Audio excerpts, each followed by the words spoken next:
Boss,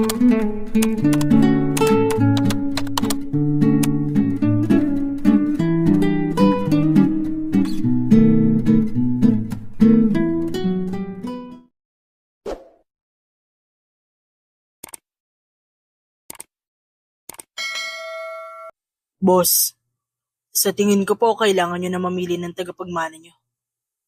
Ayon kasi sa nakaugalian ng inyong angkan, dapat sa edad na 40 may tagapagmana na kayo.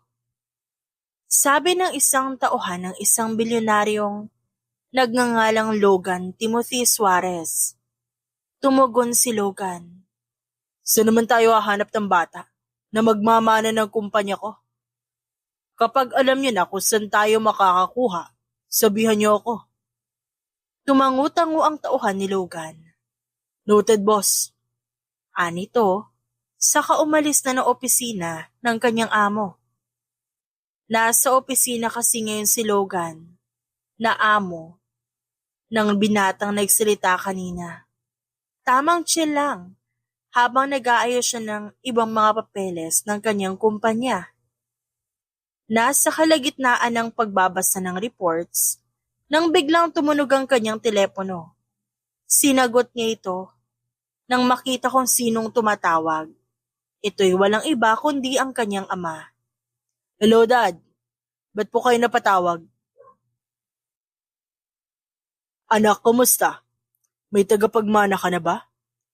Alalahanin mo. Malapit ka na mag-30. Kailangan mo na magkaanak. Dad naman, ba't ba kailangan ko pa po magkaanak? Kasi, kapag wala kang anak, sino magmamana ng mga pagmamayari mo? Yang kumpanya mo. Sino magpapatuloy ng nasimulan mo? Tsaka, hindi ba? Tradisyon na ng pamilya natin yon. Sige po, Dad. Hahanap ako ng paraan para magkaroon ako ng tagapagmana. Mabuti naman kung ganon. Kumusta ka naman ngayon, anak? Okay ka lang ba? Okay naman ako, Dad. Kayo ni Mommy, kamusta kayo? Ito, miss na miss ka na namin. Nagbabalak na nga kaming umuwi ng Pilipinas. Kaso, ang sabi ko sa Mommy mo, next time na lang muna. Sinabi ko rin na sobrang busy mo, kaya hindi na ako kinulit ng Mommy mo tungkol doon. Grabe talaga si Mommy, no? But, you were right, Dad. Busy rin po kasi ako. Kaya nawala na nga sa isip ko ang pag-aasawa dahil sa pag-iisip ko sa mga kailangan tapusin sa kumpanya ko. Ngayon tumawag ako, anong ginagawa mo? I'm reading some sales report here in my office. Kayo ba, Dad? Nasa office ako at may hinihintay akong kliyente na darating maya-maya lang. Sige po. Unahin mo muna yan, Dad. Alright, anak. Lagi ka mag-iingat dyan, ha? Oo naman, Dad. Ako pa ba? Lagi ko nga inaalagaan to sarili ko eh. Kaya hanggang ngayon malusog pa rin ang pangangatawan ko. Oo nga anak, pansin ko medyo tumataba ka. Pero mag-iingat ka pa rin sa mga kinakain mo. Tignan mong mabuti kung makabubuti ba talaga sa'yo o hindi. Yes, Dad. Alam ko naman po yon. Kaya huwag ka na mag-alala sa akin. Kayang-kaya ko na po ang sarili ko. O sige, magpapaalam na muna ako at may pupuntahan daw kami ng Mommy mo.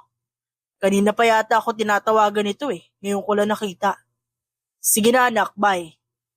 Bye, Dad. Nang matapos ang pag-uusap ng mag-ama, nagpatuloy na si Logan sa pagtatrabaho sa kanyang opisina. Ilang oras din ang iginugol niya rito. Hanggang sa abutan na nga siya ng gabi. Anong oras na rin na makaalis siya sa kanyang kumpanya? May sariling bahay si Logan. Doon siya umuuwi sa tuwing natatapos na ang kanyang trabaho sa kanyang opisina. Makauwi na nga lang sa bahay. Nakakapagod. Ang dami ko pang pinoproblema. Singhal niya sa sarili. Ngayon, nakarating na siya sa tapat ng kanyang kulay itim na kotse na nakaparada sa parking area, sa harap mismo ng kanyang kumpanya. Medyo may kalayuan ang bahay ni Logan sa kanyang kumpanya. Kaya ilang kilometro lang ang layo ng bahay niya at nang makarating siya, agad siyang dumiretso sa kanyang kusina at uminom ng malamig na tubig na kinuha niya sa ref. Pagkatapos uminom, nagtungo na siya sa kanyang kwarto at kumuha ng kanyang pamalit na damit. Saka siya nagtungo sa banyo at naligo. Sa kabilang banda, narito naman ang babaeng CEO ng isang sikat na kumpanya sa buong Japan na nagmangalang Fabulous Celeste. Ito ay sikat na brand cosmetics tulad ng lipstick at makeup. Ang nagmamay-ari nito ay si Celeste Mangkil, na isang purong Pinay na matagal nang nagtrabaho sa Japan at naging successful sa buhay. Pia, pwedeng pakitawag si Josh? May kailangan lang ako iutos sa kanya. Utos ni Celeste sa isa sa kanyang employee, na 2 taon nang nagtatrabaho sa kanyang kumpanya. Tumugon naman si Pia. Sure ma'am, noted po. Ani Pia at bumalik na sa kanyang opisina si Celeste. Agad siyang naupo sa kanyang swivel chair. Nagawi ang kanyang tingin sa litratong nasa kanyang mesa. Mapait siyang napangiti nang mapagmasdan niya ang kaisa-isa niyang anak na kanya lamang ipinaampon sa bahay ampunan. Kundi lang ako masyadong bata nung pinagbubuntis pa lang kita. Di naman kita ibibigay sa bahay ampunan eh. Pero panahon na anak. Panahon na para sunduin kita sa kung saan kita pansamantalang iniwan. At nangako akong babalikan kita anak. Ngayon na successful na si mommy, may bibigay ko na lahat ng pangangailangan at gusto mo. Bulong ni Celeste habang hawak-hawak ang litrato ng kanyang anak. Malungkot niyang ibinalik yon sa mesa at napabuntong hininga na lamang siya ng malalim. Hanggang sa may biglang tumawag sa kanyang telepono. Si Mika na kanyang best friend. Oh, hello. Ba't ka napatawag? Tanong ni Celeste nang sagutin niya ang tawag. Bakit? Di mo ba ako namimiss? Tara na, mag-bar tayo. Sagot ni Mika mula sa kabilang linya. Gaga, hindi ako umiinom. Nagbago ka na talaga, Celeste. Mabuting impluwensya ka na pala. Pero hindi pa rin ako naniniwala. O galing Celeste ka eh. The leche. Di ba yan ang tawag ko sa'yo? Leche ka kasi. Ikaw nga bruha pa rin. Wala ka man lang yatang character development eh. Grabe siya oh. Ang sakit ng magsalita. Pero totoo naman. Palagay ko nga, isip bata pa rin ako hanggang ngayon eh. Huwag ka na magtaka kung attracted sa yung mga bagets. Yung mga mas bata sa akin. Oo. Bakit naman? Kasi nga ikaw na nagsabi, di ba, hanggang ngayon isip bata ka pa rin. Alam mo, grabe pa rin talaga yung bibig mo, Bes. Hindi naman ako ganun kasama, no? Pero masama pa rin. Ikaw nga, judgmental pa rin, nagreklamo ba ako? Ako? Ikaw lang ginaganyan ko. Ikaw, buong barangay niyo yata eh. Aba. At least ako nakamove on na sa ex ko. Ikaw, hindi mo nga ex, nahihirapan ka namang makalimot. Gusto mo supalpaling ko ng sapatos yung bibig mo? Siya nga, anak ko yung iniisip ko, hindi yung lalaking yun, no? Sus, in denial si Gaga. Kung ayaw mo maniwala, hindi naman kita pinipilit na maniwala sa akin. Anyway, siya nga pala, sa tagal na nung anak mo sa bahay ampunan, naisip mo na bang kunin siya? What if may umampo na sa kanyang iba? Anong gagawin mo? Di hahanapin ko siya. Ngayon pa na may pera na ako. Doon ko pa siya hahayaang mawalay sa akin? Definitely not, no? I will get my daughter back. Alam na ba nila tita na may anak ka na? Yes. Sabi ko sa kanila nung nalaman nila na may baby ako pero pinaampon ko nga kasi. Buti na lang daw at ginawa ko yun. Pero alam mo ba ngayon, nagsisisi na sila kung ba't sinabi nila sa akin yun. Hindi naman nilulubos sa kalain na hindi na ako mag-aasawa at magkakaanak kasi ayoko na. Iba rin ang mindset nila tita, no? Ang gulo eh. Ganon talaga sila, mga hindi sure sa buhay. Buti yung pagyaman ng pamilya nyo. Hindi sila nagdalawang isip o nagsisiman lang. Anong hindi? Kundi nga lang daw dahil sa pera, hindi sasakit ang ulo at balakang ni mommy kasi maghapon na nakaupo sa swivel chair. Di mo kasi hinihilot, bes, panay ka kasi cellphone. Gaga, ba't kailangan pa hiluti yung balakang niya? Kung pwede naman siyang magbayad ng magmamassage sa kanya. Ang sabihin mo, tinatamad ka lang. Iba pa rin kasi kung napagsisilbihan mo yung magulang mo, bes. O sa bagay, may point ka naman dyan. Tsaka busy rin ako eh. Hindi ko maharap. Inaasikaso ko pa lahat ng kailangan dito sa opisina. Pati na yung pagbawi ko sa anak ko. Hay nako, bes. Ang hirap talaga ng kalagayan mo. Di kung gusto mo sa'yo na lahat ng problema ko. Ayoko nga. Imbis na wala akong problema sa ngayon, magkakaroon pa. At ang worst part, complicated pa. Naniniwala naman ako na kayang-kaya mo yung malampasan. Tarantado ka ba, bes? Alam mo naman na mahina ako kapag may problema ako eh. Palibhasa, OA ka rin kasi. Hindi OA ang tawag doon. Porque ba umiyak, OA na? Di ba pwedeng nasasaktan lang? Sobrang stress kaya na naiiyak, ganon. Just so you know, hindi kahinaan yun. Alam mo, kung practical kang mag-isip, lahat ng problema iisa lang ang solusyon. Ano? Pera. Sagot niya sa kaibigan. Pera? Bakit naman? Kasi kapag may pera ka sa panahon ngayon, lahat ng gusto mo magagawa mo. Pati ex mo nga kapag nalaman niya na may bilyones kang pera, malamang pagtitiisan niya ugali mo. Sa bagay, may point ka nga naman. Pointless nga lang. Gaga, pointless ka dyan. Ikaw nga ang OA. Friendship over na lang tayo, ginaganyan mo na ako eh. Sige, try mo. Kapag yan hindi mo nagawa, hindi na kita ituturing na kaibigan. Huwag na nga pala. Naalala ko yung mga inutang ko, baka ipabayad mo sa akin lahat yun. Wow, buti naalala mo pa marami kang utang sa akin na pwede kong isumbat sa'yo. Kaya nga tatahimik na lang ako eh. Kasi alam ko na tatalakan mo na naman ako. Buti alam mo. Malamang, kilalang kilala na kita eh. Inirapan na lamang ni sila si Mika sa cellphone nang marinig ang sinabi nito. So, kailan mo balak hanapin yung anak mo? Sumagot si Celeste dito. Uumpisahan ko na ngayon, Mika. Kasi kung patatagalin ko pa, baka mas mawala lang yung chance na magkita kami. Baka makuha na nga siya ng iba, bago ko pa siya makita nun sa bahay ampunan. Tama. So, bukas pupunta ka na ng bahay ampunan. Tsaka malapit na yung birthday ng anak mo, di ba? Oo nga eh.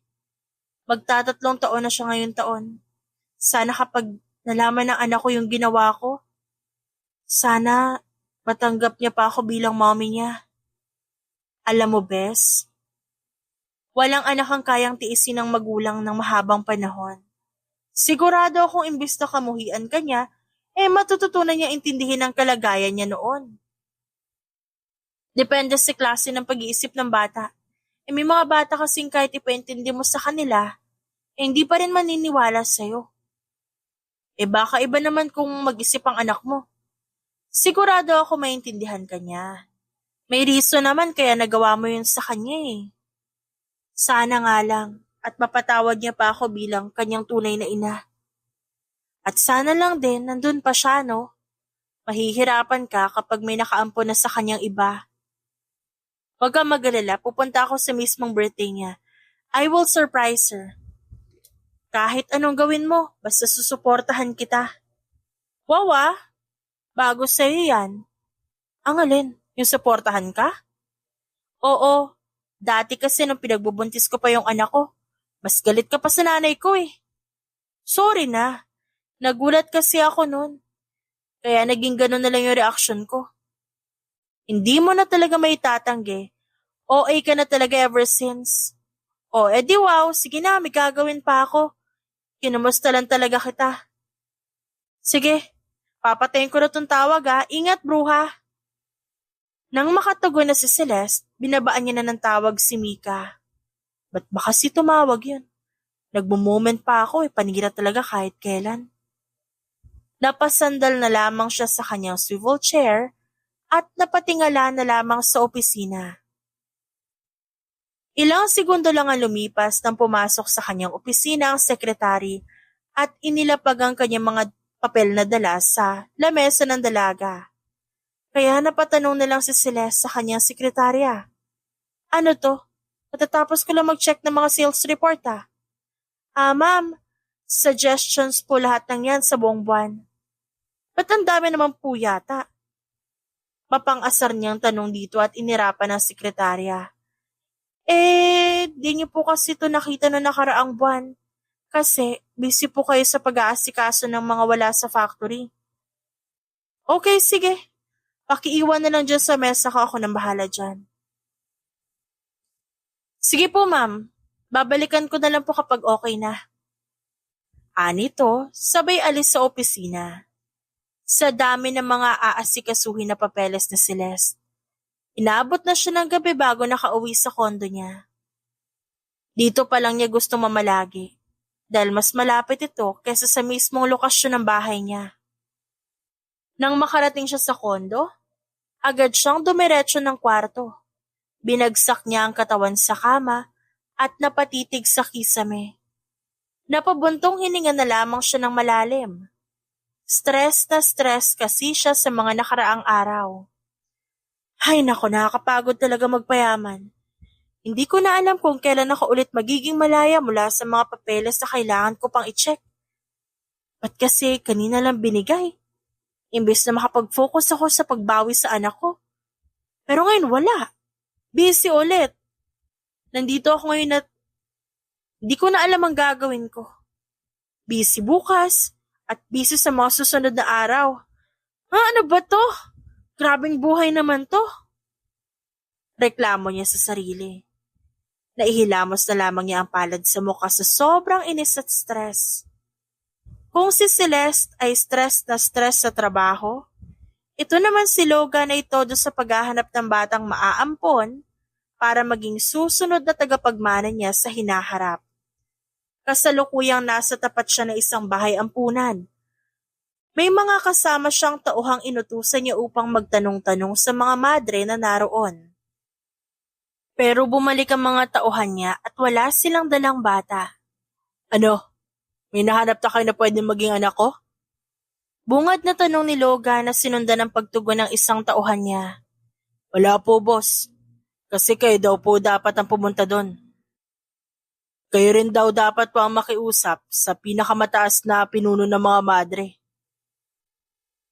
Meron ba yung bagay na dapat meron yung bata na napili nyo? Ayoko nang may maririnig akong tanong mula sa mga magulang ko. Kaya kung maaari, isang batang babae ang kunin nyo.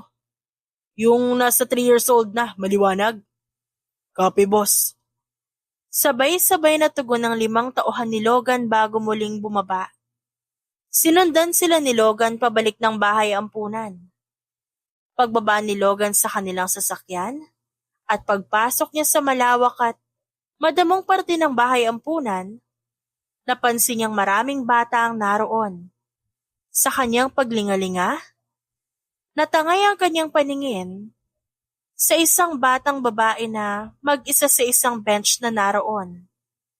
Nanonood at tuwang-tuwa ito sa mga kasamang batang naglalaro, kahit na mukhang ito ang pinakabata.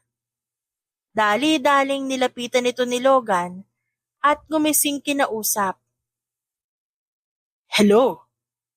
Bati ni Logan sa batang babae. Nilingon siya nito at minitian siya pabalik. Hello po! Bati ng bata. Anong pangalan mo? Hindi ko po alam. Sagot ng bata. Pero Tisay tawag sa akin. Saad nito. Ang pag-uusap ng dalaway nagpatuloy. Tisay means white, right? And beautiful? Ang ibig ko sabihin, maganda ba ang ibig sabihin ng pangalan mo? Sabi ni Sister Mela. Kung ang palayaw nila sa Tisay, edi tatawagin kitang Pretty. Okay lang ba yun sa'yo? Okay lang. O siya nga pala. Alam mo ba kung ba't ka napadpad dito, Pretty? Di po. Basta alam ko, iniwan ako dito. Ganun ba?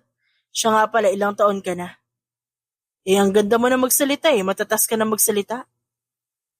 Magfa 5. Wow, ang talino mo namang bata. Kung bibigyan ka ng pagkakataong magkaroon ng magulang, gusto mo bang magpaampon? Isipan ko muna. Ayoko pa magdesisyon sa mga ganun eh. Naiintindihan ko kung anong gusto mo. Kayo po, may anak kayo? Wala rin Kaya nga ako pumunta dito para tumingin ko sino magiging anak ko. Wala kasi ako nun Kung ikaw ba yung kukunin ko bilang anak, papayag ka ba sa gusto ko? Huwag kang mag-alala, hindi kita sasaktan. Aalagaan kita tulad ng pag-aalaga nila sister dito sa'yo. Gusto mo ba yon?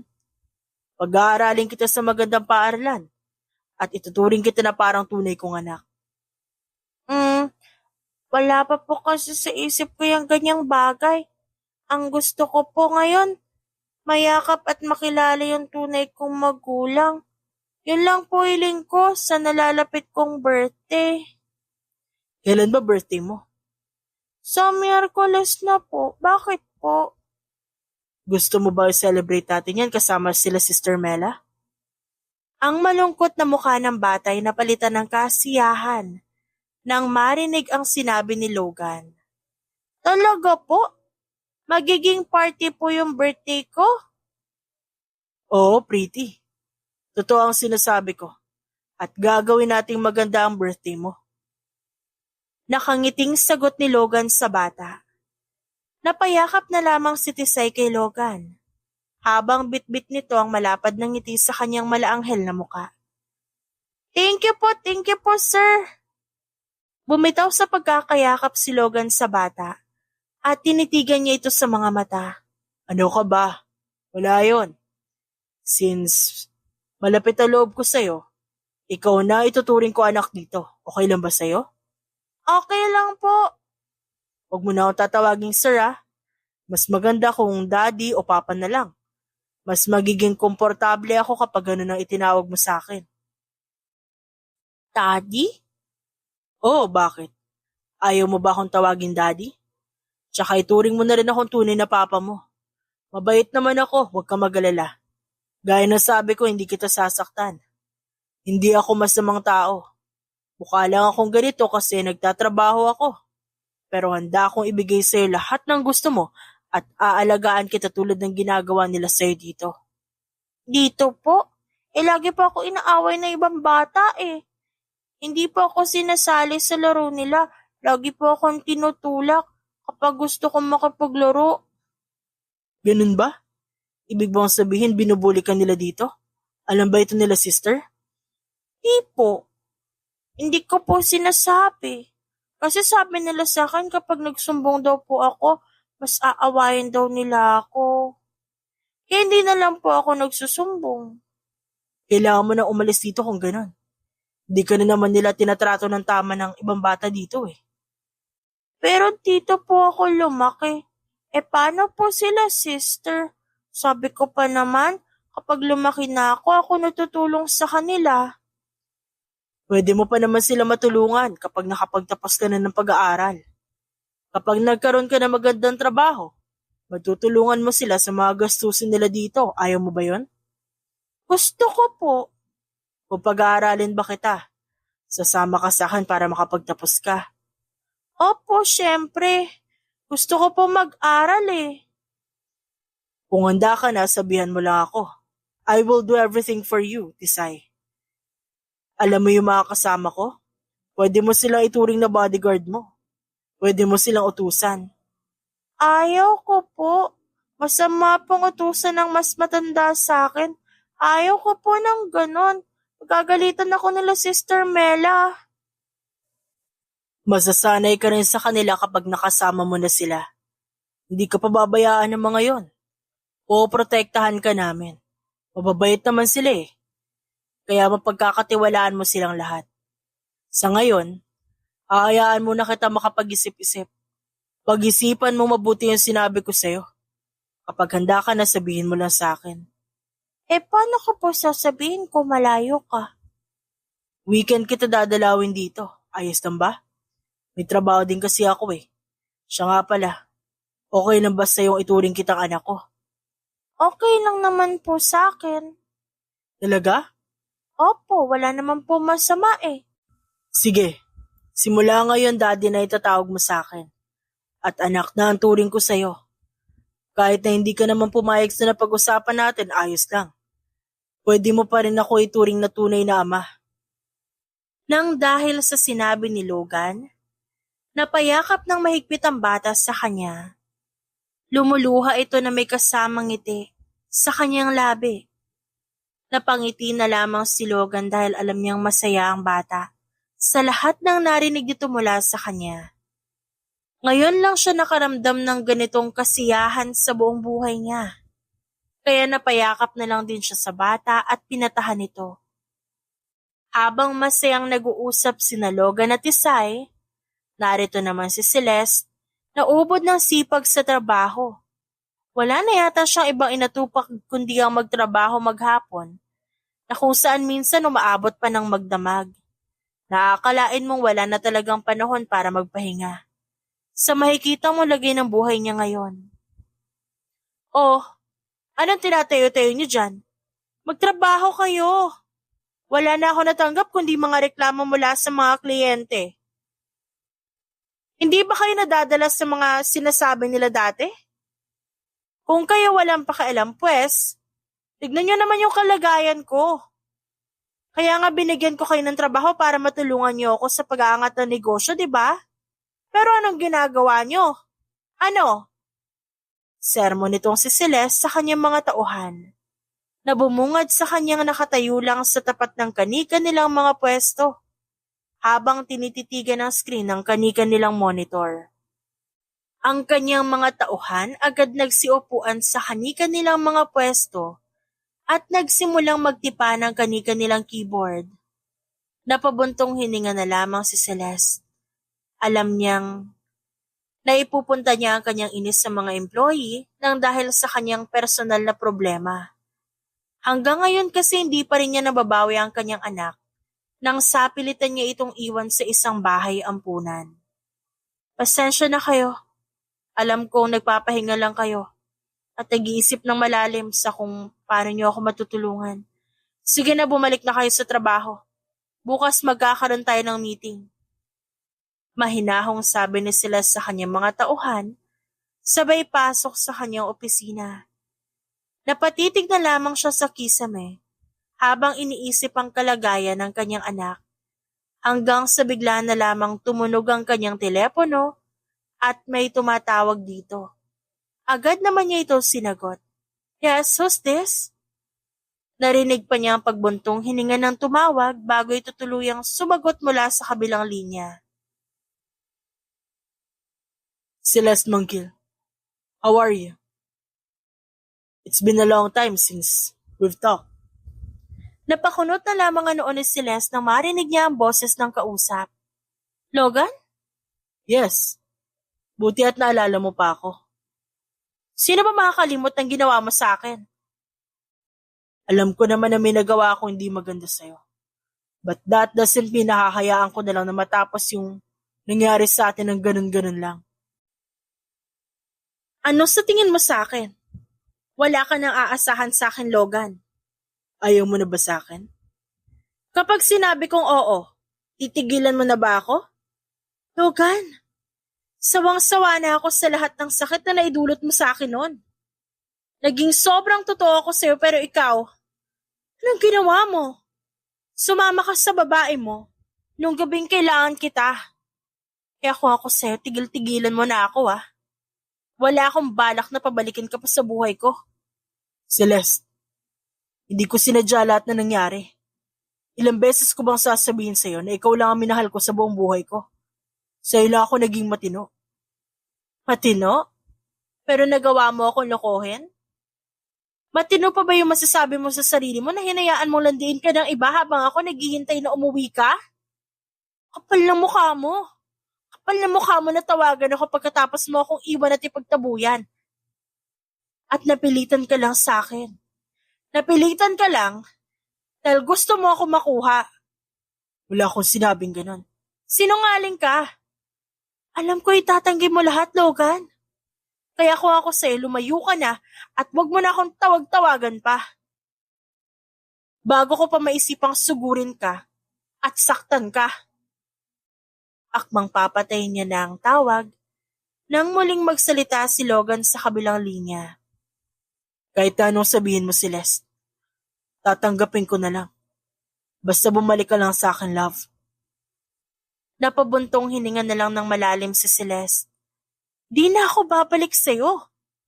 Natuto na ako, Logan. Humanap ka na lang ng iba. Wala akong panahon para sa mga paliwanag mo. Layuan mo na lang ako at wag mo na akong guguluhin pa. Natuto ka ng lumaban. Ganyan ka na sa akin.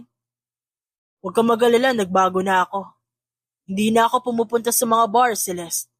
Nangako na ako sa sarili ko na magbabago ako at babalik ako sa'yo kahit na hindi na ako sigurado kung may pag-asa pa ba ako sa'yo. Kasalanan ko kung ba't nasira ang relasyon natin. Pero handa ako akuin lahat ng sasabihin mong masasakit. Kasi nakagawa ko na hindi maganda sa'yo. Pero Celeste, diligawan kita ulit. Tama na, Logan. Sawang-sawa na ako sa mga pang-uuto mo sa mga drama mo sa buhay. Anong tingin mo sa akin, marupok? Tigilan mo ako. Ayaw mo na ba talagang mabuo yung pamilyang pinangarap natin dalawa? Ganun mo na lang ba iiwanan ang nakaraan natin? Na naging parte ng buhay nating dalawa, Celeste? Bumalik ako para maayos tayo. Logan, ayaw ako ng mga magulang mo. Ano ba? Iba ang gusto nilang babae na mapangasawa mo. Yung matutulungan ka sa pag-angat ng negosyo nyo. At hindi ako karapat-dapat sa role na yon. Hindi ako yung babaeng magugustuhan ng mga magulang mo, Logan. Umpisa pa lang nung pinakilala mo ako, kitang-kita ko yung disappointment sa mga mata ng magulang mo. Dahil sa naging desisyon mo na ligawan ako. Dapat nga. Matuwa sila eh. Dahil matagal na tayong wala. Nagsisisi na sila sa sinabi nilang masasakit sa'yo, Celeste. Please come back to me. I promise to you that I'll be better. Ba't di mo ginawa dati? Sana noon pa lang, naging better ka na para sa akin. Sana nakita ko lahat ng efforts mo, Logan. Hindi ko alam kung kaya kitang patawarin. Kahit anong gawin mong pag-effort ulit ngayon. You are part of my past. Hindi na ako muli babalik bilang present mo. Ayoko na masaktan pa, Logan. Yang atensyon na ibinubuhos mo sa akin, ituon mo na lang sa babaeng mapapangasawa mo na magugustuhan ng mga magulang mo. Sabi ni Celeste. Sabay baba ng telepono. Napabuntong hininga na lamang ang babae at napatingala sa kisame ng kanyang opisina. Halos maghapon siyang naging tutok sa trabaho. Hanggang sa hindi niya namalayan na oras na pala para kumain ng hapunan. Dahil gabi na. Kinabukasan, maaga siyang nagising. Nagulat na lamang siya pagbaba niya ng hagdan dahil sa hindi niya inaasahang pagtunog ng doorbell. Laking pagtataka niya. Sa pagkakatanda niya, wala naman siyang inasahang pupunta sa kanyang bisita. Kahit na nagtataka, agad siyang lumabas ng bahay at tinignan kung sino ang taong nasa labas. Pagbukas niya ng pintuan, bumungad sa kanya ang isang delivery rider na nakasuot ng kulay green na pang-itaas. Ma'am, good morning po. Kayo po ba si Celeste Mangkil? Bungad na tanong ng delivery rider. Kunot naman ang noon niyang tiningnan nito. Opo kuya, bakit? May nagpapaabot po nitong dala ko sa inyo. Sagot nito sabay kuha ng mga dala sa likod ng sasakyan ng motor. Saka iniabot kay Celeste ang bagay na yon. Roses and chocolates? May teddy bear pa. Kanino naman galing to? Wala naman ako maliligaw para makatanggap ako ng ganitong bagay. Hindi ko po kilala eh. Basta na lang po tumawag yung boss sa amin. Ako po yung inutusan na ihatid yung mga yan sa'yo. Bayad na ba tong mga to? Opo ma'am, bayad na po yung mga yan. Sige po, alis na ako. Sige kuya, salamat po. Tumango na lang ang rider bilang tugon kay Celeste. Sa kanito pinaandar ang motor, habang si Celeste naman pumasok na sa kanyang bahay. At sa kamariing tinitigan ng hawak-hawak ngayon. Habang tinititigang maigi ang natanggap, biglang may narinig siyang sasakyang huminto sa tapat ng kanyang gate. Sinilip niya ito at nakita ang sasakyang pamilyar sa kanyang mga mata.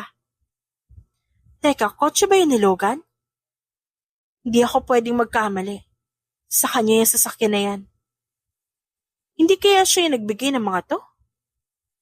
Bulong niya sa sarili sabay masid sa lalaking nagsisilabasan mula sa kotseng kanyang nakita. Maya-maya pa may nag-doorbell sa kanyang bahay. Kunot noon niyang pinagbuksan ng mga taong ito. Bumungad kay Celeste ang isang lalaking may angking kakisigan. Matangkad din ito, makinis ang balat at maputi. Logan? Yes? Hindi mo ba namimiss ang kaisa-isa mong mapagmahal na ex? At bakit naman kita mamimiss? Sino ka ba para mamiss ko? Kamag-anak ba kita? Hindi naman kita best friend. Tsaka ano bang ginagawa mo dito sa tapat ng bahay ko? Guguluhin mo na naman yung buhay ko? Lumayas ka nga. Di ako aalis. Hanggat di ka pumapayag sa gusto ko. At ano naman yung sasabihin mong walang kwenta? Maniligaw ako ulit sa'yo, pwede ba? Ano? Hindi. Hindi ako papayag at never kitang pagbibigyan sa gusto mo. Lumayas ka na. Love, pag-usapan naman natin to. Sige no. Nagmamakaawa na ako sa'yo. Miss na miss ko na tong future asawa ko eh. Handa ako maging best para sa'yo. E di sana noon mo pa ginawa. Sana bago ka nagtiwala sa mga pasimuno mong kaibigan, naisip mo muna ako. Ang kaso, saka nagpaalam nung nasa bar ka na. Tama ba yon? Alam mo namang umiwas, diba? May utak ka. May sarili kang paninindigan at sariling desisyon pero hindi mo ginawa. Nagpakalasing ka lang para maikama ka ng kung sino man. Di ko sinasadya. May naglagay ng kung ano sa inumin ko kaya nahilo ako. Sa sobrang pagkahilo ko, hindi ko na alam ang nangyayari sa paligid ko noon. Hindi ko na alam kung ano sumunod na nangyari. Maniwala ka naman sa akin. Hindi kita lolokohin, Celeste. Huwag mo nga akong binobola. Tigilan mo ako. Kung umaasa ka, mapapasakaman mo na naman ako.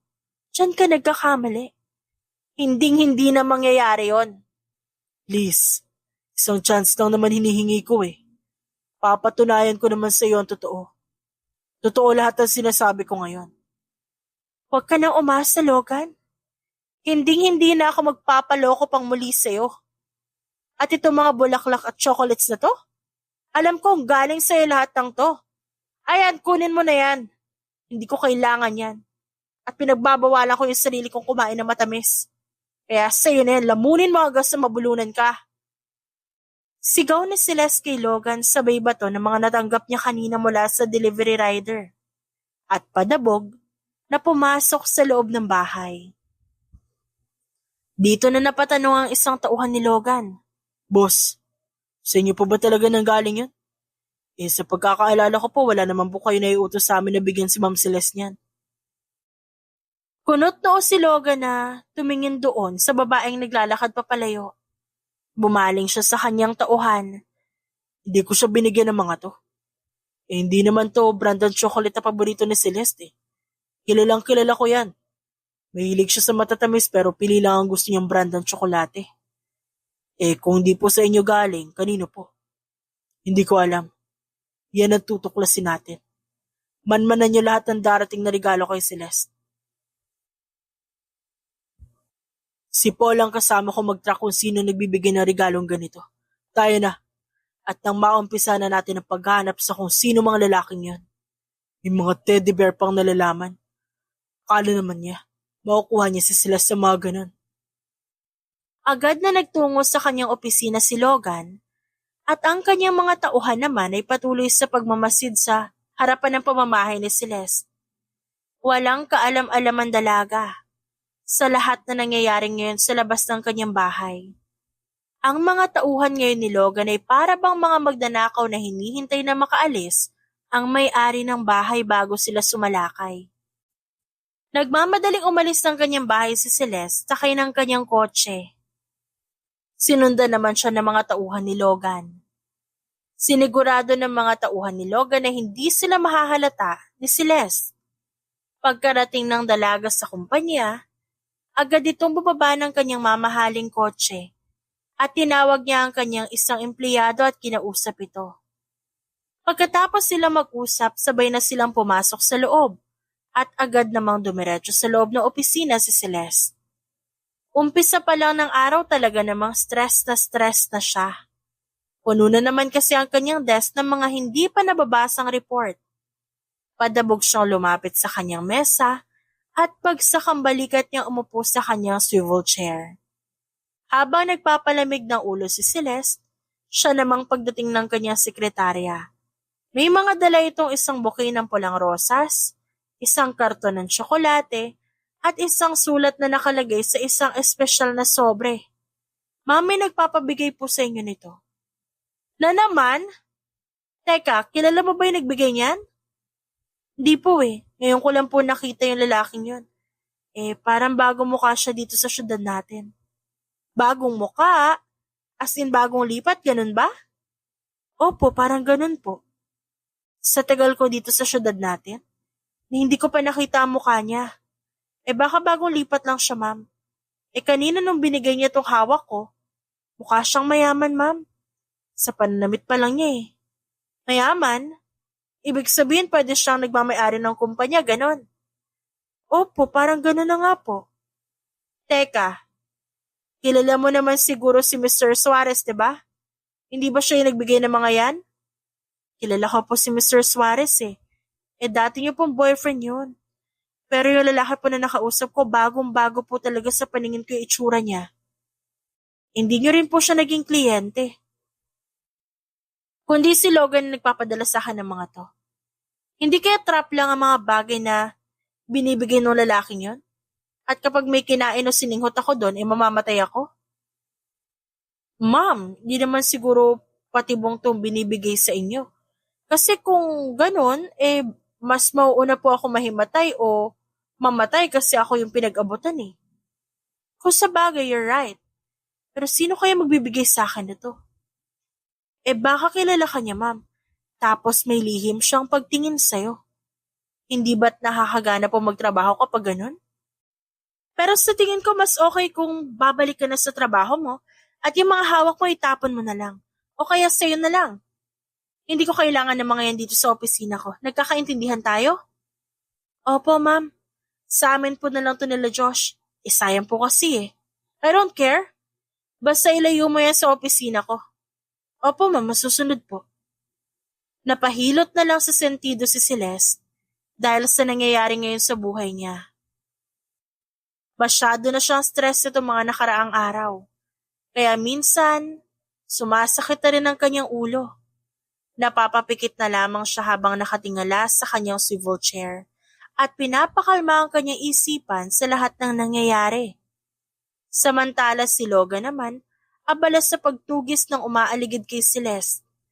Nakuhanan na nga ito ng litrato ng kanyang 3 tauhan at pinadala sa kanya. At nang gagalaitis sa galit si Logan nang malaman kung sino ang umaaligid sa babae. Magmula ng araw na yon, lagi nang nakamasid ang mga tauhan ni Logan sa lalaking nakuhanan nila ng litrato. Hanggang sa hindi na nga nakatiis pa ang binata at agad niyang pinuntahan ito.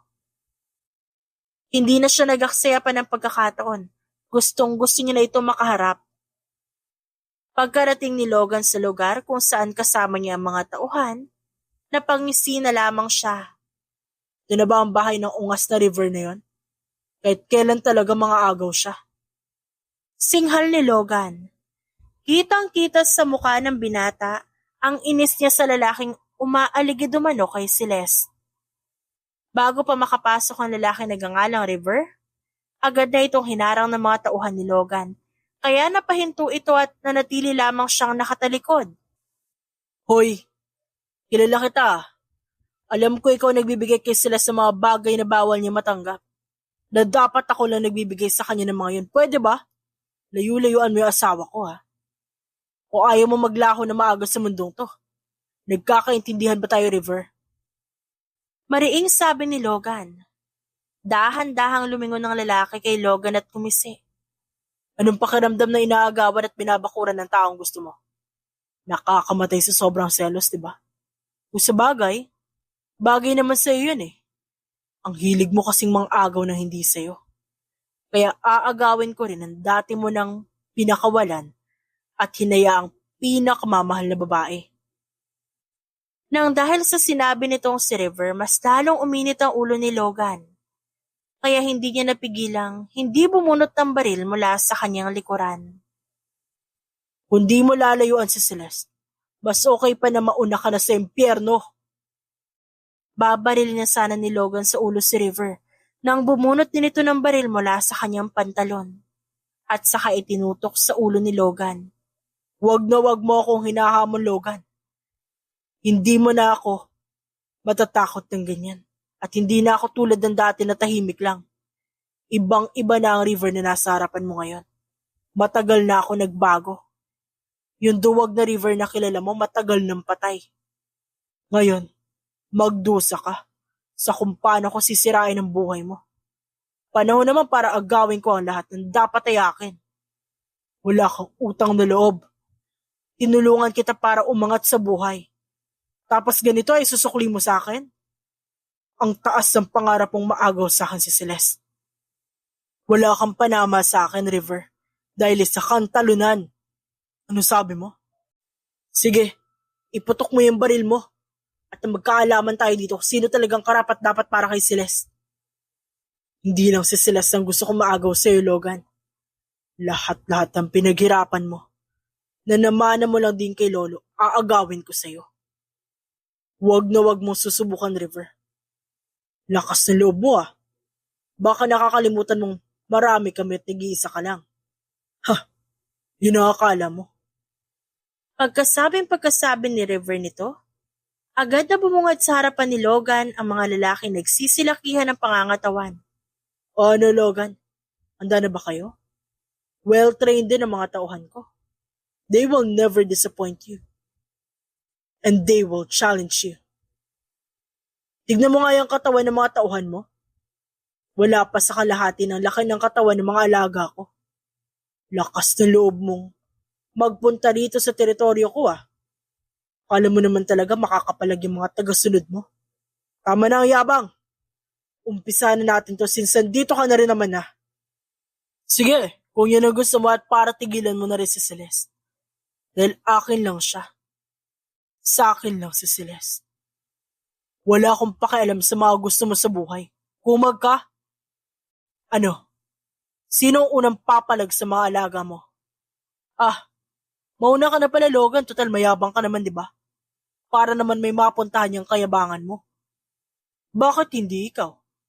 At nang masubukan ang galing ng mga alaga mong katulad mong gonggong. O ano? Naduduwag ka na ba? Ganun. Tignan lang natin ang yabang mo sa gagawin ko sa'yo. Sasagot pa sana si River na biglang pasadahan ito ng isang suntok ng kamao ni Logan. Saka ito tinutukan ng baril sa ulo. Huwag ka nang pumalag, River. Uubusin namin lahat ng mga tauhan mo. Paano nyo uubusin? Ang konti nyo lang, mga ugok. Hindi naman sa paramihan ng tauhan na usapan, River. Kung diskarte lang din, walang-wala mga tauhan mo sa mga tauhan ko. Alam naman nating mas trained ang mga tauhan ko kaysa sa mga kinuha mo. Logan, tanggapin mo na lang kasi na ito na ang katapusan mo, isa ka talagang talunan. Sigaw ni River sabay tutok ng kanyang baril kay Logan. Huwag ka nang umasta pa na kaya mo kami. Itigil mo na yung paghingi mo ng pag-asa kay Celeste. Dahil sa wakas magiging akin siya. Sa kanya na ako bubuo ng pamilya para naman maramdaman mo yung naramdaman niya. Huwag kang mag-alala. Dati na akong humahanga kay Celeste. Tumahimik ka na, River. Huwag na huwag mong sinasagad ang pasensya ko. Kayang-kaya kitang iligpit ng hindi ako nakukulong. Imbis na masaktan, sa pilitang tumayo si River at ngumiti na may kasamang sarkasmo. Hindi ka magtatagumpay sa lahat ng plano mo para kay Celeste Logan. Yan ang tatandaan mo. Sumusobra ka na. Nagpaulan sila ng balas sa isa't isa. Ang ilan sa kanila'y natamaan at ang huling direksyon ng baril, tinutok niya kay Logan habang nanginginig ang kanyang mga kamay. Papatayin kitang mga agaw ka. Hindi na umimik pa si Logan at pinasadahan niya na ang buong katawan ni River ng natitirang bala sa hawak na baril. Nang dahil sa galit, napatay niya ang kaisa-isa niyang pinsang tinraidor siya at itinuring siyang kaaway. Ngunit ang itinuturing niyang pinsa na ito, inampun lang talaga ng kanyang tiyo at tiya at hindi niya naman talaga kadugo. Ang mga tauhan ni Logan patuloy pa rin sa pakikipagsagupaan sa mga tauhan ng namayapang si River hanggang sa naubos na rin ang mga ito. Sa tulong ng mga dumating na tauhan ni Logan, nilinis nila ang buong lugar. Sa kabuoang bilang, nasa humigit kumulang 20 tauhan ang nawala kay Logan. Lahat ng mga bangkay ng kanilang kaaway, inayos nila iyon, kinolekta nila at pinatapon sa dagat. Kinabukasan, maagang bumisita si Logan sa opisina ni Celeste upang suyuin ang dalaga na muli niyang maging kabiyak nito sa lahat ng nangyari. Pero hanggang ngayon, hindi pa rin nagpapatinag si Celeste, kaya nakaisip siya ng paraan para mapaamo ang galit na galit sa kanyang dalaga. Kaya nagtanong-tanong na siya sa mga tauhan kung ano maganda nilang gawin. James, may tatanong ako. Bakit, boss? May problema ba? May pwede ka bang ma-suggest sa pwede kong gawin para mapatawad ako ni Celeste? Siguro, boss, hayaan niyo po muna siya. Baka kailangan niya muna mag-isip ng tama. Tsaka baka busy lang po si Ma'am Celeste. Kaya hindi niya nakikita lahat ng ginagawa niyo para sa kanya. Pero baka maunahan naman ako ni James.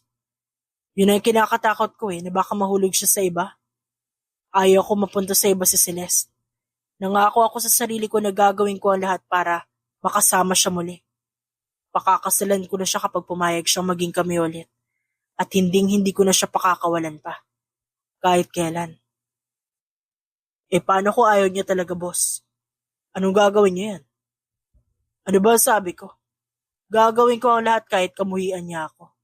Hindi ako titigil hanggat hindi niya ako napapatawad. Paano po yung bata? Paano yung tagapagmana mo, boss? Hindi mo na ba siya kukunin?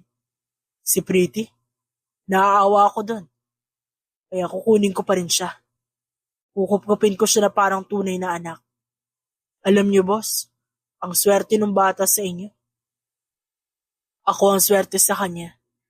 Kasi mukha pa lang niya anghel na. Hindi ko alam sa sarili ko pero kapag nasa tabi ko yung bata, parang ang gaan-gaan lahat ng buhay ko. Nawawala problema ko. Malay niyo, boss. Siya maging susi para mas lumago ang lahat ng negosyo niyo. Hopefully, di ba? Baka siya na nga maging dahilan ng pag-angat ng sales ng kumpanya. Sana lang pumayag siya sa gusto natin. Dahil kung hindi, mapipilitang maghanap ng mapapangasawa ko si Lolo para lang magkaanak kami. Na siya magiging susunod na tagapagmana ng kumpanyang inaalagaan ko ngayon. At yun ang ayaw kong mangyari. Paano po kung magkaroon kayo ng anak ni Miss Celeste? Paano naman po yung magiging anak nyo? Huwag kang mag-alala. Maghahanda ako ng sariling pamana para sa sarili naming anak ni Celeste. Hindi na ako makakapaghintay pa na magkaroon kami ng pamilya ni Celeste. Nangungulila na naman ako sa kanya. Bossing, hayaan niyo muna siya sa ngayon. Magpapalamig pa po ng ulo yon. Paniguradong, pag nakita ka niya ulit, Init lang ang dugo nun sa inyo. Kayo po sa ngayon, humanap muna kayo ng mapagkakaabala ang iba. Biglang nagulat naman si Logan nang may maalala. Hindi ba't malapit na ang kaarawan ng bata? What if magpa-party tayo mismo sa birthday niya? Matutuwa kaya siya? Tapos bibili na po kami ng regalo para mapasaya sa susunod, yung bata, sa muli namin pagkikita. Sige, salamat. Asikasuhin niyo na para mailagay sa isang van. Ang mga lulutuing handa ipapadala natin sa bahay ampunan at para makapaghanda sila doon. Kamusta na kaya si Pretty? Baka inaapi na naman yun ng mga kalaro doon. Kawawa talaga yung batang yun eh. Kailangan ko na siya mapapayag at na maihanda ko lahat na magpapatunay na isa ko nga siyang anak at namatay sa panganganak ang kanyang ina. We can do that. Maganda idea yan, boss. Sige po, mauna na po kami na iba kong kasamahan.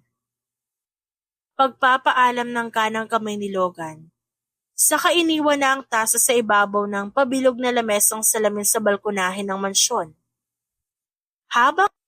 Habang abala si na Logan sa gaganaping kaarawan ng batang aampunin niya, ganon din ang pagpunta ni Celeste sa kanyang anak na iniwan niya sa isang bahay ampunan ng mga anak siya. Dahil noong mga panahong yon, wala siyang sapat na panggastos para sa pagpapalaki rito. Ngayon niya lang din nalaman na lumipat na ng bahay ampunan ang mga madre. Kaya dali-dali siyang nag-asikaso at pinahanap niya yun sa mga tauhan niya. Ngayon nga ay nakagayak na si Celeste papunta sa bahay ampunan na sinabi ng kanyang tauhan. Pero bago siya tumuloy, tinitigan niya muna ang litrato ng kanyang anak nung sanggol pa lamang ito. Pagpasok ni Celeste sa loob ng kumbento, may isa siyang naabutan na nag-aayos ng ilang kagamitan at ito ang kinausap niya. Hello po, excuse me po sister. May tatanong lang po sana ako. Ano po kailangan nila? May itatanong lang po sana ako tungkol sa batang iniwan sa inyo 5 years ago. Pwede ko po bang malaman kung nandito pa po ba siya? May kilala akong bata na iniwan sa amin nung nasa isang bahay ampunan pa kami. Nung nasa lumang bahay ampunan pa, batang babae ba? Opo, maputi po siyang bata. Meron pa po ba siya sa inyo? Ang ibig ko po sabihin, nandito pa po ba siya? Maaari ko po ba siyang makita? Oo, nandito siya. Teka, kaano-ano mo ba yung bata? Pamangkin mo ba? Anak ko po kasi siya. Ako po yung tunay niyang ina. Gusto ko na po sana siyang kunin. Ako nga po pala si Celeste, yung biological mother po ng bata na kinupkup niyo. Pasensya na po kung iniwan ko dito yung bata. Walang-wala po kasi ako noon. Walang-wala din po ang pamilya ko. Naghiwalay po kami ng fiancé ko dahil nahuli ko siyang kasama yung kabit niya. Ano? Alam ba ng lalaking yun na may anak kayo? Ayoko po ipaalam sa kanya. Alam ko namang hindi niya ituturing na anak yung anak namin eh. Malaki rin po yung posibilidad na hindi niya tanggapin ito. Dahil matapobre yung pamilya nila. Ngayon nandito na po ako, kukunin ko na po siya. Tutulong na lang po ako sa iba pang gastusin dito at magdodonate po ako para sa mga bata. Bilang pasasalamat ko na rin po sa inyo dahil kinupkup niyo yung anak ko. Naku, pero may gustong umampun sa kanya. Mayaman din at kilala yun sa industriya. Susubukan ko siyang kausapin at na magkapag-usap kayo. Nandito siya ngayon eh. Nagatid siya ng kailangan para sa birthday ng anak na sinasabi mo. Sister? Ano po ba ang pangalan ng anak ko rito? Siya si Tisay. Mabait at magalang na bata. Pasensyoso din siya, pero madalas siyang malungkot at lagi niya hinihiling na sana kasama niya ang tunay niyang pamilya. Sana nga po. Hindi siya magalit sa akin. Hindi niya ako sumbatan. Ngayon tutuparin ko na yung naging pangako ko sa kanya bago ko siya iwan dito na babalikan ko siya para sunduin at para magkasama na kami. Halika dito sa garden, Miss Celeste. Nandito ang batang hinahanap niyo. Yun sila oh. Anang madre sabay turo sa hardin. At nakita niya ang mabulaklak na paligid. Dito, may nakaupong lalaki at isang batang babae na nakatayo sa gilid nito.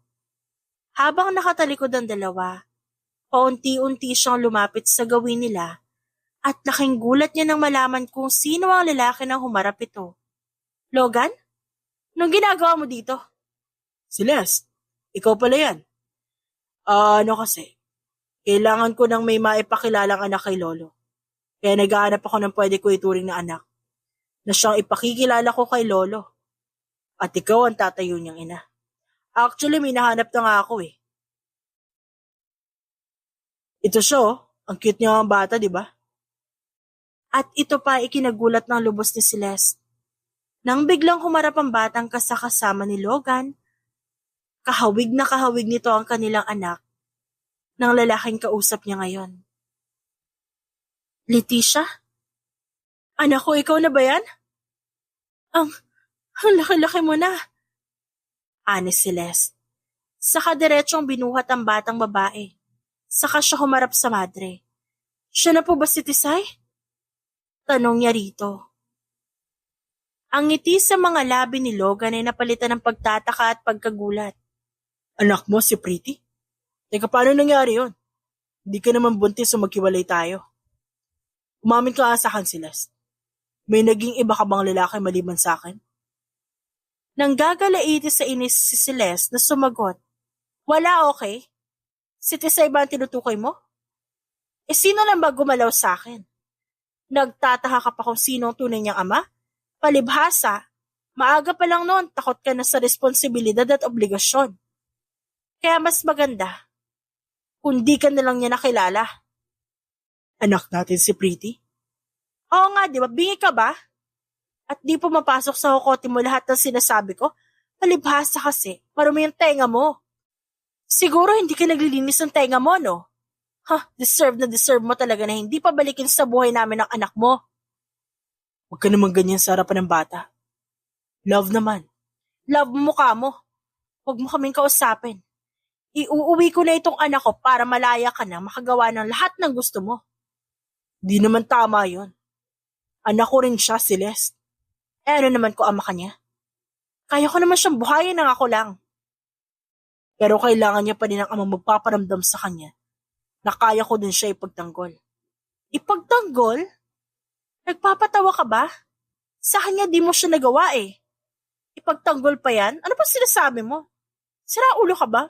Maluwag ba yung tornilyo sa utak mo? Sa tingin mo, kaya mo ipagtanggol yung anak mo? Di ka na nahiya sa sarili mo. Mahiya ka naman sa anak natin. Na yung sarili niyang ama, kaya siyang pabayaan na lumaban mag-isa. Sa tingin mo ba hahayaan kong makuha mo siya sa akin?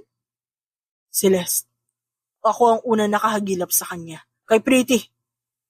Kaya sa akin siya sasama at hindi sa'yo. Ikaw nga ang nauna nakahanap sa kanya. Pero ako ay nagsilang sa kanya noong mga panahong wala kang ginawa nang itapon ako ng mga magulang mo na parang basura. Ngayon kailangan nyo ng tagapagmana, kukunin nyo yung anak ko para ano? Alilain ang pamilya mo? Hindi ako papayag, Logan. Hindi, kahit magkamatayan pa tayo, hindi ko siya ibibigay sa'yo. Celeste, ilang beses ko bang sasabihin sa'yo na nagsisisi na ako? Pati yung mga magulang ko sa ginawa nila sa'yo. Sige na, payagan mo naman ako manligaw sa'yo. Maayos na ako, matino na akong tao, huwag ka mag-alala. Napabuntong hininga na lamang si Celeste. Sige kung talaga matatanggap ako ng pamilya mo. Ipapaalam mo ngayon sa kanila na may anak tayo at si Leticia yon. I mean si Tisay. Ipaalam mo sa kanila na ang dating minamaliit nila ang siyang magdadala sa kanila na isang magandang apo. Kapag natanggap nila si Tisay, maaari mo ako ligawan. Celeste, hindi na kailangan pa na ako ang magsabi sa kanila. Bakit hindi natin sabihin sa kanila? Alam mo bang hinihintay ka ng mga magulang ko para makahingi sila ng tawad sa'yo? Kung alam mo lang kung paano kita ipinagtanggol sa kanila, hindi mo alam ang mga sumunod na nangyari, Celeste. Sa araw-araw, Celeste. Hinintay ko ang pagbabalik mo dahil ikaw lang ang gusto kong pakasalan at wala nang iba pa. Malalim na bumuntong hininga si Celeste bago siya nagsalita kay Logan. Makulit ka ah.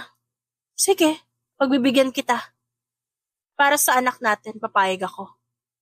Pare lang ba talaga kay Pretty? Leticia. Leticia ang pangalan niya.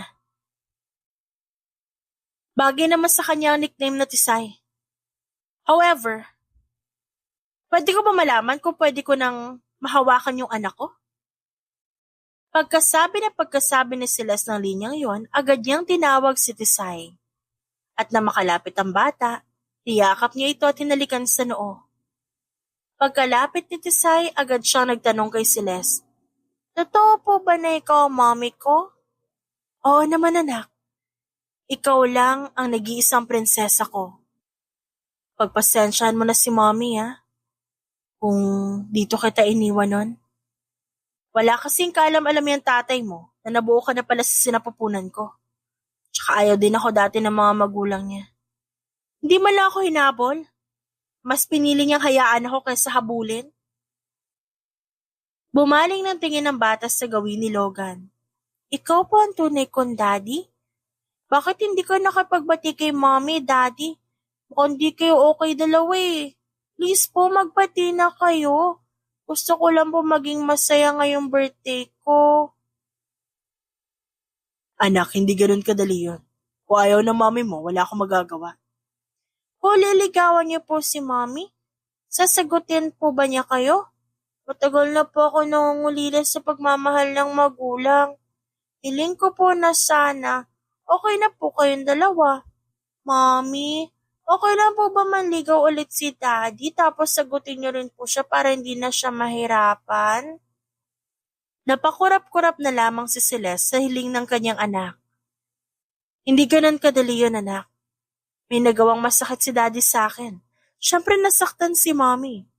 Kaya kailangan magtanda ng daddy mo bago makipagbati si mommy. Okay lang ba sa'yo yun? Sige po, basta magbabati kayong dalawa. At saka isa pa, isasama na kita pag-uwi, anak. May problema ba doon? Wala naman po. Gusto ko lang pong magpaalam kina sister. Magpapasalamat ako kasi inalagaan nila ako. Sila po yung nag-alaga sa akin. Tsaka bago po ako sumama ulit, gusto ko magpaiwan dito kahit isang araw pagkatapos ng birthday ko. Sige anak, walang problema sa akin. Do whatever you want. I'll always support you, my little angel. Napangiti naman si Tisay dahil nagkaroon siya ng mababait na mga magulang. Dati pangarap niya lamang ang mga ito. Thank you po, dahil kayo yung naging parents ko. Kung iniisip niyo po baka may lihim po akong galit sa inyo, you're wrong po. Hindi ko po may isip na magtanim ng sama ng loob dahil naintindihan ko naman po yung dahilan niyo. Maraming thank you po dahil sa wakas natupad na ni Lord ang matagal ko ng wish. Napaiyak na lamang si Celeste nang marinig niya ang tinura ng anak. I'm so thankful na magandang pagpapalaki sa'yo nila sister anak. Maraming salamat dahil nagkaroon ako ng maunawaing anak na gaya mo. Ipinagmamalaki kita, Tisay. Sobrang mahal na mahal kita at matagal kitang hinintay na makapiling ulit. Kung alam mo lang kung paano kita subaybayan habang lumalaki ka rito. Malalaman mo kung gaano ka na-miss ni mommy. Hindi naman na po kayo lalayo eh. Babalik din naman po ako eh. Kumunuto noon ni Celeste nang marinig ang sinabi ni Tisay. Bakit? May plano bang umalis ng tatay mo kasama ka? Anong ibig mong sabihin? Aalis po sana kami ng bansa kasi mag-aaral daw po ako. Kung ayaw ko daw po dito sa Pilipinas, mag-aaral ako sa US. Kaya gusto niya po ako ampunin nung hindi niya pa alam na anak niya po talaga ako. Hindi ako papayag, Tisay. Ayaw ko ilayo ka sa akin ng tatay mo. Matapos na tayong ipagtabuyan noon? Ano akala niya sinuswerte siya? Hindi. Dito ka sa Pilipinas mag-aaral. Maliwanag ba yon? Pero, kayo po bahala. Kayo na po mag-usap. Bumaling siya kay Logan. Kailangang siya mismo ang mamili kung saan niya gusto mag-aral. Hindi tayo magdedesisyon para sa kanya. Singit ni Logan sa usapan. Napalingon sa gawin niya si Celeste na may matalim na titig. At kailan ka pa natuto magbagaling? Ang sabihin mo, gusto niyo ako malayo ulit sa anak ko, tama ba? Pwes, hindi ko hahayaang mangyari yon. Gagamitin niyo lang naman yung anak ko eh. Celeste, anak natin siya. Hayaan mo siya mismo ang mamili ng school na gusto niya. Hindi siya magiging masaya kapag pinangungunahan natin siya. Ba't sabi niya pupunta raw kayo ng US para doon siya pag-aralin? Nung nakaraan yon, nung hindi ko pa alam na anak ko talaga siya. Gusto ko magkaroon siya ng magandang kinabukasan, Celeste. Nag-aalala ako para sa future niya. Ayaw ko mapag-iwanan ng anak natin. Kung gusto niya mag-aral sa Amerika, papayagan ko siya. Kung gusto mo siyang samahan, sige lang. Hindi kita mapipigilan. Basta kasama rin ako. Hindi ka sasama sa amin, Logan. Nagkakaintindihan ba tayo? Bawal ka sumama sa aming dalawa ng anak ko. Bakit naman hindi? Pwede ba wag ka na lang kumontra? Yan pa naman ang ayaw ko sa lahat, yung pala kontra sa lahat ng desisyon ko sa buhay. Nagkakaintindihan ba tayo? Ang sungit mo naman. Sasama lang ayaw mo pa. Gusto ko rin naman makasama yung anak natin. Saka na lang kapag ayos na yung gusto't sa pagitan nating dalawa. Kung ayaw mo, wag ka na lang magpakita sa amin ng anak mo. Love naman, wag naman ganun. Tigilan mo ako sa ka-love mo dyan, naaalibadbaran ako. At patuloy pa nga nag-asara ng dalawa. Hanggang sa matawa na lang ang anak nila habang nakatingin sa kanila. Napayakap na lamang siya kina Celeste at Logan.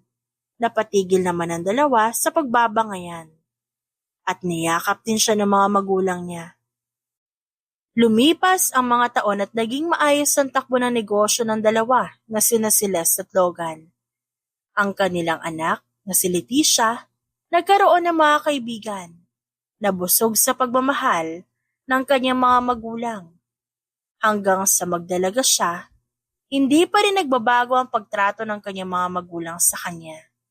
Ngayon, 10 taon ng kasal, sina Celeste at Logan at si Leticia, na panganay, nasundan pa ng kambal na anak na lalaki na sina Lloyd at Lester. Ang naudlot na pagmamahalan ni Logan at Celeste ay mas lumago at mas naging matatag pa habang mas lalong tumatagal.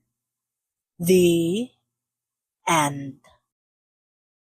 If you like the story, please like and subscribe for more wonderful stories.